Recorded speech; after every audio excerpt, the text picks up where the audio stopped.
Disclaimer: my content is intended for adult collectors of the product. It is not made for kids. General intended audience is at least 14 plus.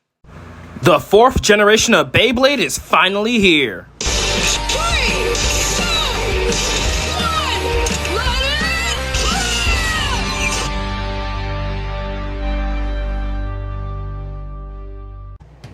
Long time no see, Bladers. Welcome back to another Beyblade video and my first ever Beyblade X unboxing. As you can see, I have a bunch of Beyblade X products, including but not limited to BX-02 Hell's Scythe, a right rotating balance type, BX-03 Wizard Arrow, a right rotating stamina type, BX-04 Night Shield, a right rotating defense type, BX-08 3-on-3 set, which includes recolors of the 3 bays we just covered, and the star of the show, the BX-07 Start Dash set. This set comes with 3 awesome things: a special recolor of the first Beyblade X top to release, the BX-01 Drawn Sword 360 Flat. This recolor is a darker shade of blue than the original, and it's owned by Common X and the Beyblade X anime/manga. It comes with a clear version of the Extreme Bay Stadium, which is vital to this new generation of Beyblade, as these bays are meant to have high-speed battles thanks to the Extreme Dash gimmick. And it also comes with its very own string launcher and launcher grip. When we look at the back, we have an image that shows Drawn Sword getting an extreme finish on Wizard Arrow. The top right corner also gives the list of the products inside the set, as well as a little graphic below that explains the Extreme Dash, the main gimmick of Beyblade X. The Beyblade X tops are composed of 3 parts similar to the original Burst line of tops. The blade is the top piece that's made of mostly metal and makes contact with opposing Beyblades. The middle piece is the ratchet. It's composed of plastic, has different sides and different sets of heights. It locks the bay together, and when hit directly in battle, it will cause the burst finish. The final part is the bit. This part makes contact with the stadium floor and determines how the Beyblade moves in battle. And its gear on its axis is what allows the bay to perform the Extreme Dash by making contact with the Extreme Line, which features teeth, causing high-speed acceleration in battles. Below the listing of the base parts and the graphic of the string launcher, we have explanation of the new Beyblade X app, which you can get if you make a Japanese Apple account. Unfortunately, it's only available in Japan at the moment, but by scanning this code, you should be able to get the special version of Drawn Sword and the app. The 4 images here explain the point system for Beyblade X. Battles tend to go up to 4 points. The first way to win is by a spin finish, which is worth 1 point. The second way is burst finish, which is worth 2 points. The third way is an over finish, which is worth 2 points as well. And the final way is an extreme finish, which is worth a total of 3 points. And this image once again shows off the main 4 starters for Beyblade X.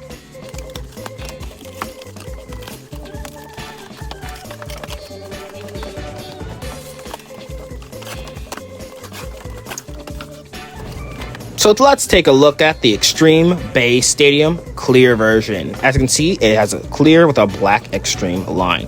This cover is obviously to protect bladers because the bays do go flying and hit each other pretty hard. And of course, since they burst, you don't want those parts going flying and hitting yourself, as that will cause grave injury. If we look at the front of this cover, we can see the words Beyblade X engraved on it. Let's take a look at the main part of the stadium itself. Once again, it is translucent. Now, there are 2 areas to battle in. You have the main circle, which features its small little ridge, but if you manage to go past that ridge, then the bays can reach the ramp-like section, and if they reach that ramp, they have the chance to hit the Extreme Line to perform the Extreme Dash. As you can see, the Extreme Line features teeth on it, so when the gear of the bay's bits makes contact with that part, they'll cause this extreme acceleration. Reminds me of the rail system from the Slingshot Hasbro line of Turbo Tops. The stadium also features a divider at the top, so when the bays make contact with the line, they'll hit that divider to redirect themselves to the center. So stamina types and defense types definitely won't dominate the metagame because of that, and you have to be a little more strategic with how you use them, as this gimmick definitely increases the power of an attack type. Here we have a look at the pockets of the sides of the stadium. These are known as the over zones, and if you knock your bays into these pockets, you will get an over finish, which is worth 2 points. The main central pocket opening there is supposed to be for your extreme finish. There's a small little wall that's meant to block the bays to some degree, so it's not like super easy to get extreme finish, but if you do manage to pull it off, you get a total of 3 points. Now let's take a look at the string launcher and the launcher grip, starting off with the launcher grip first. As you can see, both the string launcher and the launcher grip are blue in color with a black line going down the center. The launcher grip also has the engravings Beyblade X on this small little piece at the end, which you can take off and you can actually rearrange how you place it. So you can place it on the bottom like I'm showing you now, or you can have it on the top like it was originally to change up your grip style. So I guess it's to add a little bit extra customization. You can definitely tell that the launcher grip is a little bit incomplete because you can see there's small holes on the side. So I imagine that there's going to be an accessory where you can add like metal pieces or rubber pieces on those parts to give you like, I guess, extra weight or extra grip. If you look closely at the bottom, there's like this pulley attachment that has the words lock on it. And it also, when you pull that part down, it'll say the phrase open. So that's how you attach the launcher grip to your string launcher, which I'll show you now. Essentially, you just place this little opening of the string launcher inside the launcher grip and make sure your pulley is down. And then once it's properly inside, you let go of the pulley and boom, it is locked in. Pretty simple. Definitely way better and easier compared to what Burst has done, as sometimes detaching a launcher from your launcher grip could be rather difficult. So I'm definitely liking what Beyblade X is doing here. Alright, so let's take a look at the string launcher for Beyblade X. It has the words Beyblade X string launcher engraved at the top in white. It's blue and black in color. And of course, like previous launchers, you can either have the launcher be parallel to the launcher grip or be perpendicular to it, which is what I usually do in videos now these days. The Beyblade X tops are designed to require 3 prongs on their launcher from now on, which honestly is probably a good thing as it makes it easier for the base to actually stay on the launcher and not fall off right before you pull the string. It has been confirmed that during October, there will be a single release for the string launcher, which is honestly great, since if this launcher does break, it would be annoying to have to buy the exact same set over and over again just to get access to the string launcher. As I personally prefer the string launchers as they're generally more powerful and just easier to use, especially if you're blading by yourself. Moving on to the Beyblade, here is Drawn Sword. The blade is a tri-wing design and an attack type like Valkyrie from Burst or Pegasus from Metal Fight. The piece in the center where its avatar is the gear chip, and when you fully assemble the bay and attach the bit inside, that piece will actually spin when the bit makes contact with the extreme line of the stadium and is performing an extreme dash.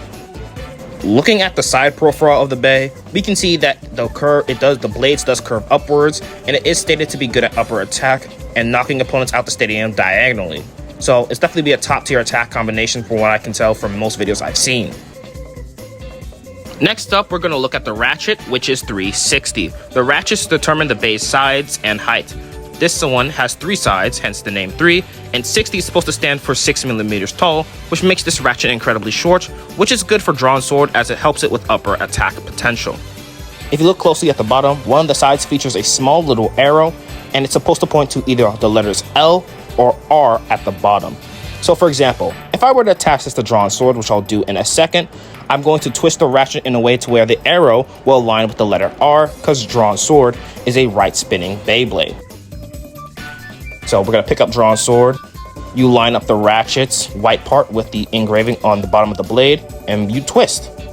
And as you see, the arrow is now pointing to the R, and because of that, Drawn Sword is almost fully assembled. All we need to do now would be to stick the bit inside. Drawn Sword's bit is called flat. It features a flat performance tip at the bottom right below the gear. That gear is what makes contact with the extreme line and allows the bay to speed up, performing the extreme dash for some high-speed acceleration and chaotic battles. Because the bit is flat, it is very aggressive and can reach the extreme line quite well. When it comes to burst resistance, the bits factor into this. For example, with flat, you can see there's an extra piece of plastic around its stem. So when you stick it inside the combination, this helps it hold tighter onto the ratchet, making it harder for it to move and unlock in battle.